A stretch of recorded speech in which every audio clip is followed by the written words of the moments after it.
Hello and welcome to another edition of Focus, a program produced by the Department of Disaster Management, DDM. I'm your host, Fiona Alexander Smith, Information and Education Manager at the DDM. I'm here at the Virgin Islands Fire and Rescue Service headquarters because fire safety is the topic for this edition of Focus. Fires can occur naturally, such as wildfires or bushfires, but a fire can also be triggered as a result of human activity. In fact, researchers believe that approximately 90% of fires in the last decade have been caused by human activity. In either case, the end result can be devastating for those affected by fires. Families can become homeless overnight, businesses destroyed in a matter of hours, and someone's life can be taken within minutes. That is why it is so essential that we're all knowledgeable about what can cause a fire and how to react if a fire does occur.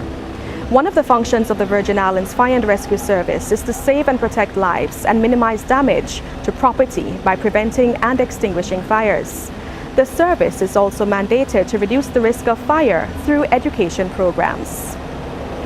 Stay tuned because after this break, I'll speak with Chief Fire Officer Zebulon McLean.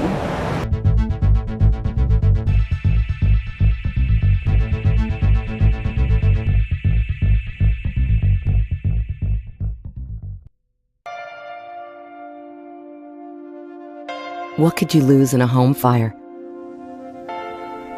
Your possessions?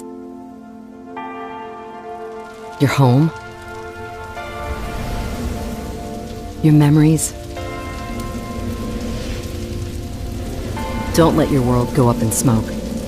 Make sure you have working smoke alarms and always stay in the kitchen when cooking at high temperatures because fire is everyone's fight.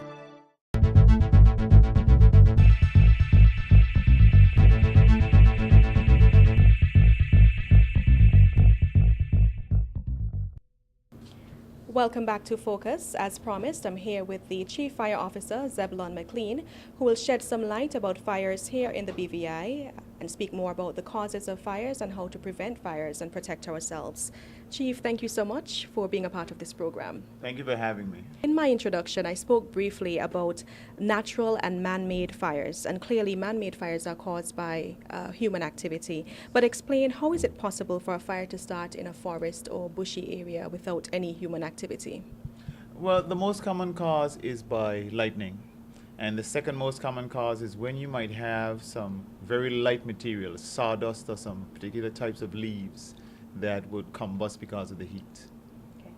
Now, break down the classification of man-made fires. Well, there are four types of fires, classes A, B, C, and D. But what people sometimes get confused about is electrical fires. If you have a current that's present when a fire is going on, it is classified as an electrical fire. Once you remove the current, it becomes either classes A, B, C, or D, where there's combustible material, liquefiable solids, gases, or metals. Mm-hmm. Right, so the combustible materials are those materials that you just mentioned. Yes, simple things like paper, plastic, wood. Those would be Class A. Class B, you would have your flammable solids. Class C, you would have your liquefiable gases. And Class D, you would have your metals. Locally, what is the average number of reported fires here? Well, we have about 600 calls every year, and about 355 of them would be fires. We're starting to see a rise in medical calls, but with fires specifically, around 355, 360 each year. Okay. How many of these fires occurred naturally compared to those that were as a result of human activity?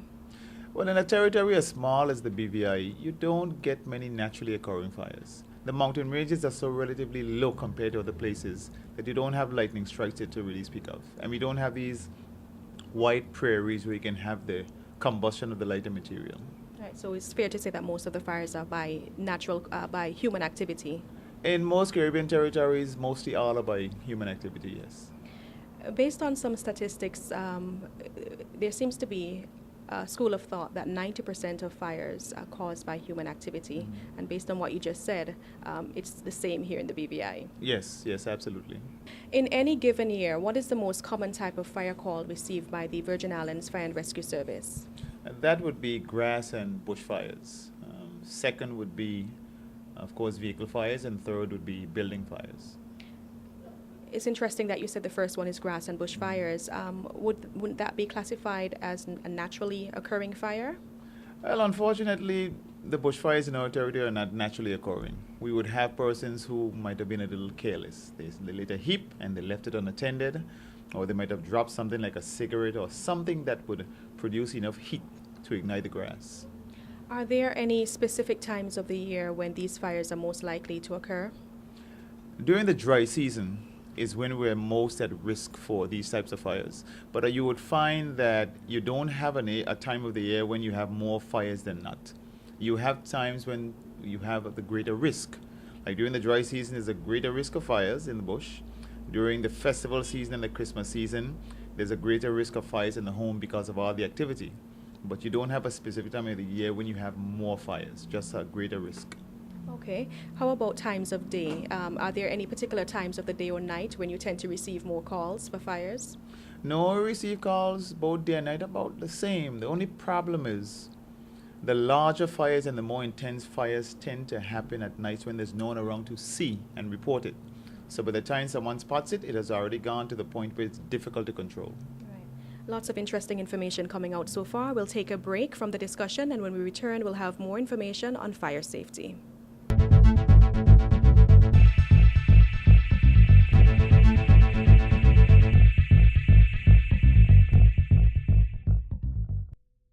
This message is brought to you by the U.S. Fire Administration. Have two ways out. When fire strikes, deadly smoke can fill your home within minutes. That's why the USFA wants you to plan and practice home fire drills. Draw a map of each level of your home showing all doors and windows. Discuss the map with everyone who lives with you. Practice your home fire drill at least twice a year. Make sure all doors and windows that lead outside open easily. Push the smoke alarm button to start the drill. Try feeling your way in the dark or with your eyes closed. Have at least two ways out of every room. If your first way out is blocked by fire or smoke, you can use your second way out. If there is smoke, get low and go. Crawl quickly under the smoke to your nearest exit. Close doors behind you and gather at a pre-planned outside meeting place where first responders can see you. Call 911. Remember, get out and stay out. Never go back inside for people, pets, or things. Learn more at www.usfa.fema.gov.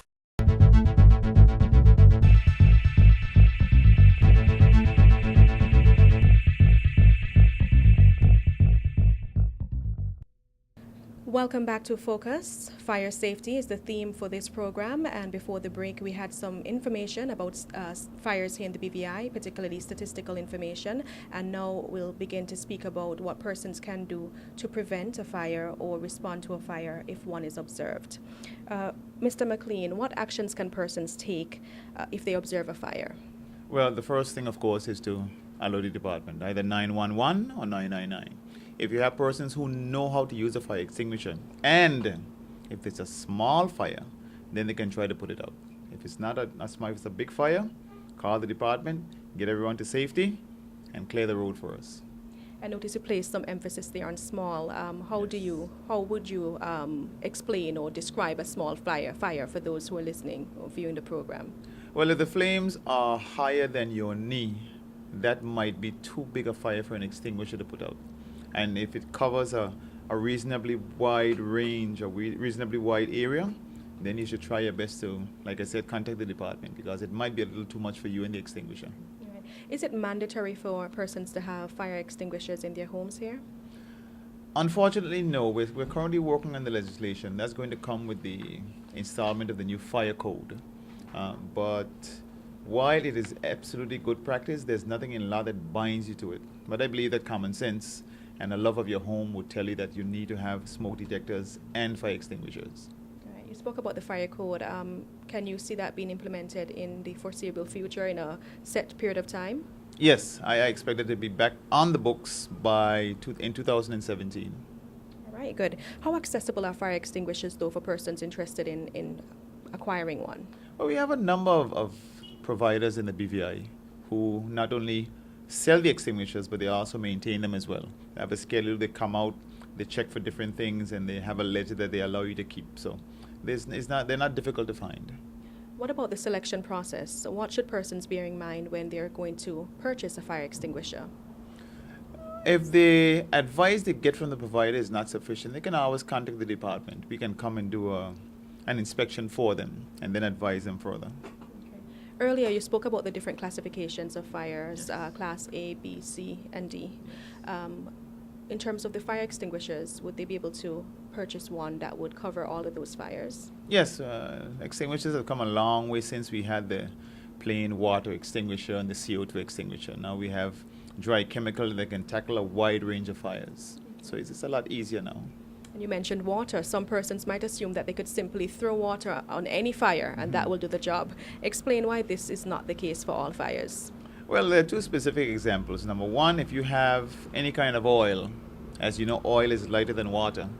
So when you put the water in this fire, it's not going to put it out, it's just going to spread the fire, as the oil is going to be riding on top of the water. And of course, there are certain metals, when they get heated, they take that water, break it down, and oxygen is produced. And you know how fire acts in the presence of oxygen. It only gets stronger. Now, we're speaking about fire extinguishers, but are persons trained, or do the service provide training for persons to operate fire extinguishers, particularly businesses, government departments? Yes, absolutely. You contact us, you put in a request for training. We have fire extinguisher training, we have fire safety information, and we have fire prevention education.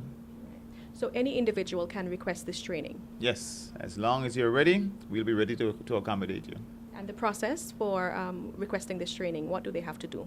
Well, you can contact us whether verbally, whether by email, whether over the telephone. Call us at 468-4267, 468-4268, or 468-4182. Great. As we wrap up the discussion, what are your top 5 suggestions on how persons can reduce their risk of fires? Number one, manage candles and curtains. Try to keep combustible material away from heat sources, especially candles. It is the leading causes of fires in the home. Number 2, you need to manage how you handle your LPG cylinders. They should not be inside. You should not use electronic devices around them, including telephones. Number 3, you need to manage your cooking area. Some people have the pot handles turned outwards. Some people have cloths and different things close to the burners. Some people have material like aerosol sprays and oven cleaners stored close to the stove. You should not do that. Because of the rupture, they might very well explode. You have to also manage how you smoke. I mean, I have nothing against persons who smoke. That's another conversation altogether. But when you are tired and sleepy and you're sitting on the couch or lying in bed, it's very easy for that cigarette to fall out of your lap, to fall into your lap, out of your hand, and then we have trouble that we have to come and try to help you with. And also, most importantly, people forget, the power strips are very good. The sockets are very good, but there's only so much they can take. You don't want to put the entire house on one power strip or have 5 and 6 different plugs going into the wall socket. You have to minimize it as much as possible. What are the top 3 leading causes of fires here in the BVI? And many people think it's electrical. Electrical is actually third. The leading cause of fire is due to human error and negligence. And second is mechanical.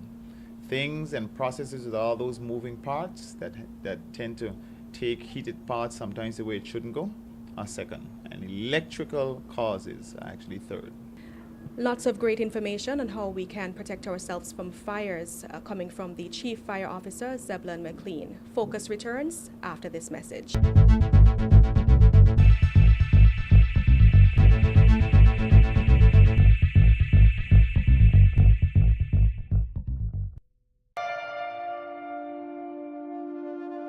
What could you lose in a home fire? Your possessions? Your home? Your memories? Don't let your world go up in smoke. Make sure you have working smoke alarms.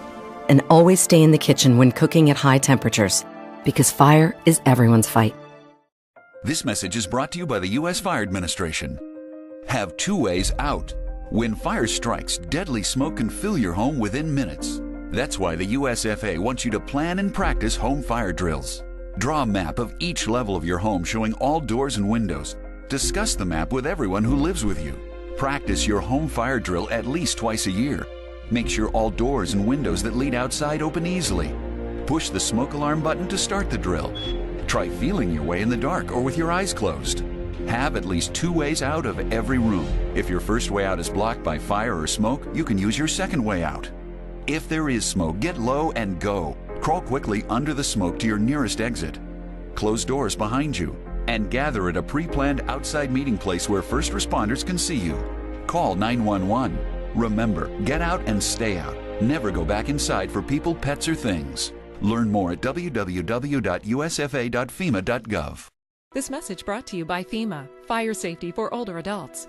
Adults age 65 and older are twice as likely to die in fires. They can protect themselves by following these fire safety tips. Install smoke alarms inside and outside sleeping areas and on all levels of your home. Test alarms monthly and replace smoke alarms that are more than 10 years old. Alarms warn you of a fire before you see, hear, or smell it, giving you extra time to escape. If you smoke, smoke outside, never in bed or where oxygen is used. When cooking, stay in the kitchen, avoid wearing loose clothing, and check that the stove is off before leaving. Heat your home safely. Turn off space heaters when not in the room. Keep a 3-foot safety zone around any heat source, and never use an oven to heat your home. Plan your escape.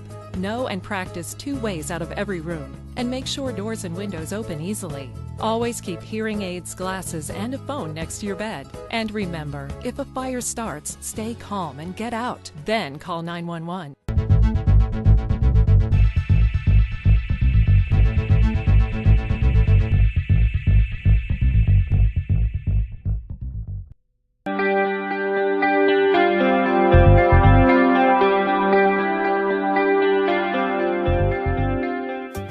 Fire safety should be practiced every day. Fires can happen 24/7. Are you prepared? Do you know your family's escape plan? Is your home free of fire hazards? Would you know what to do if it should happen to you? Ontario County 911. And my house is on fire. Your house is on fire, sir. What's the address? 6389 Route 96. Okay, sir. Is there anybody in the house? No, nobody's in my dog's in the house. Stay out of the house. Do not go back inside. We'll be sending the fire department out. Be on the lookout for them and wave them in, okay? Okay, thank you. Thank you. Remember that any fire is an emergency situation, and when you call 911, that it takes time for the personnel to arrive on the scene. Fire dispatcher to Victor, fire alarm Victor for the structure fire, 6389, Route 96.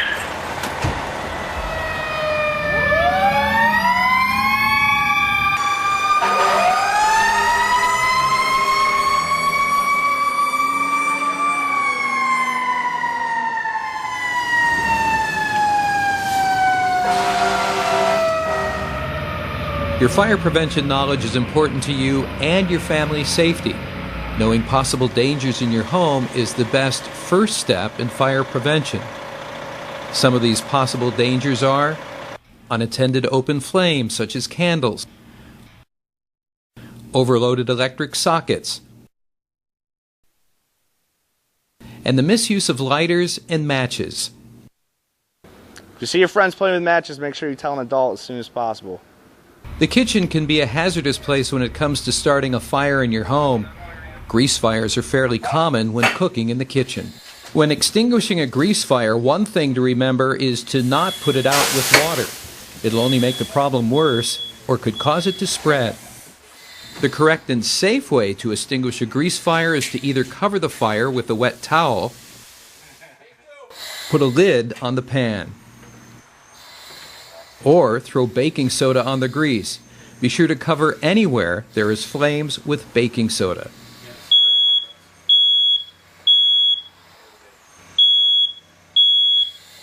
Your smoke detector is your first line of defense. When you hear it, you need to get out and stay out. It's good to change your batteries every 6 months. A good way to remember to change your batteries is to do it when it's time to change your clocks for daylight savings. It's also important to test your smoke alarms at least once a month. Just as important as smoke detectors are CO detectors. These let you know if there is any amount of deadly carbon monoxide gas in your home. Instead of changing the batteries like a smoke detector, All you have to do is plug it in an outlet. How often do the batteries in a smoke detector need to be changed? Once a week? Every 6 months? Once a year? Or once every 5 years? The answer is B, every 6 months, or when you change your clocks. Get out of the house. If you're in your house during a fire, the first thing you should remember is your family's EDITH, Do you remember what to do? which stands for exit drills in the home. Okay. The first step in EDITH is mapping out everyone's escape routes. You should also map out a secondary route in case the first one is blocked by fire or smoke. Okay. The second half of EDITH is practicing the actual plan that you've discussed with your family. Have a designated location for everyone to meet that is away from the house once everyone has exited.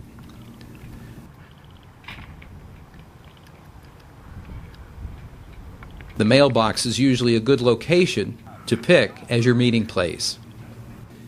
If you're in a room and the fire is right outside your door, don't hide. Test the door with the back of your hand. If it's hot, stay there or find another way out. You can also put a blanket under the door to keep the smoke out. If you have to escape through smoke, crawl on your hands and knees and keep your head 1 foot above the ground.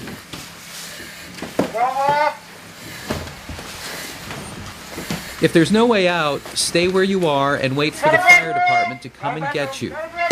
Once the firefighters get there and assess the situation, they will come and find you and any pets you may have.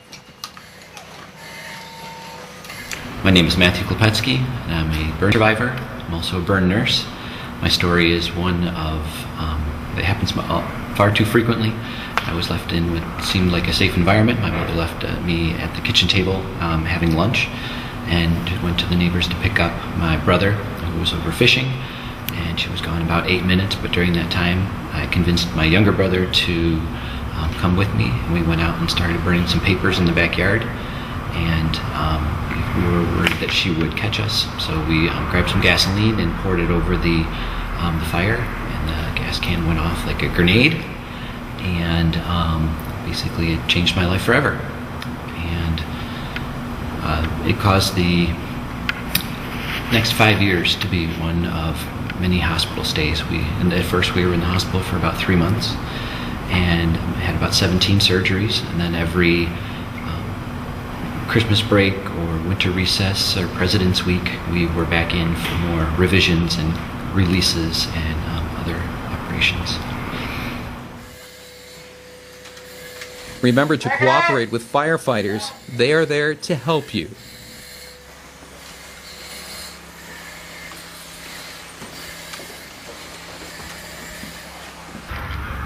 This is what can happen if a wastebasket fire is left unattended. As you can see, it spreads quickly and can reach temperatures of over 1,000 degrees Fahrenheit within minutes. I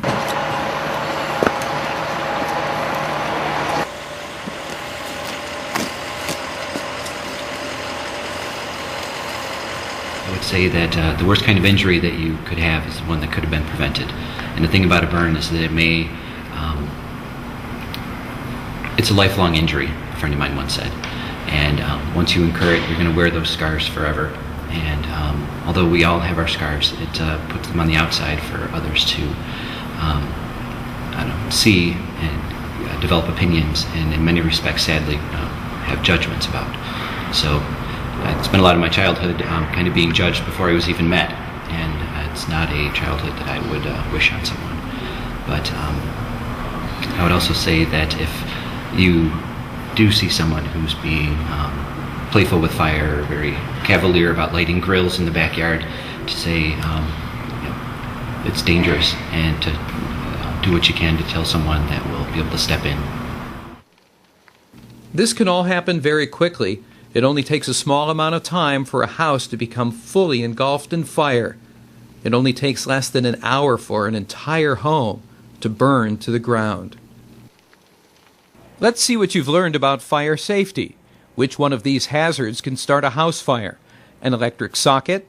Candles? Playing with matches? All of the above. The answer is D. All of the above hazards can cause house fires if not watched carefully. So remember, there are many hazards in the home that can start fires. You don't have time in a fire, you need to get out with your family following your Edith plan. And if you can't find a way out, you need to stay where you are and let the fire department come and find you. You also need to remember that smoke detectors are your first line of defense. Otherwise, you won't wake up to smell the smoke. It only takes a few steps in order for you to be knowledgeable about fire prevention, and hopefully you and your family will be safe from any fire danger. Welcome back to Focus. Remember, the top 3 causes of fires here in the BVI are human error, mechanical issues, and electrical issues. I hope the information shared throughout the program will help you to stay safe and away from fires. Thank you for listening to this edition of Focus. I'm your host, Fiona Alexander Smith, Information and Education Manager at the Department of Disaster Management. Join me next time for another edition on CBN Television and on 90.9 FM.